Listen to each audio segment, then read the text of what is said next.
اعوذ باللہ من الشیطان الرجیم بسم اللہ الرحمن الرحیم۔ ہم ذکر کر رہے تھے کربلا میں بنو ہاشم کے شہداء کے بارے میں۔ کربلا کے میدان میں بنو ہاشم کا چوتھا شہید کون سا ہے؟ اس کے والد کا نام کیا ہے؟ اس کی والدہ کا نام کیا ہے؟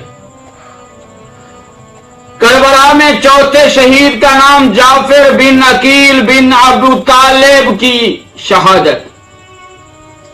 جناب جعفر حضرت عقیل کے چشم و چراغ ہیں۔ اس کی والدہ ماجدہ کا نام خاصہ ہے۔ کنیت ام النظر بنت عمرو بن عامر کلابی ہے۔ جناب محمد بن مسلم کی شہادت کے بعد یہ جوان کربلا میں رجز پڑھتے ہوئے داخل ہوا۔ شعلہ نار کی طرح لشکر اشرار پر شجاعت کا ثبوت دیتے ہوئے 15 ناریوں کو واصل جہنم کیا۔ بعد میں خود بشیر بن حوت ہمدانی ملعون بروایت عروہ بن عبداللہ کے ہاتھ جام شہادت نوش کر گیا۔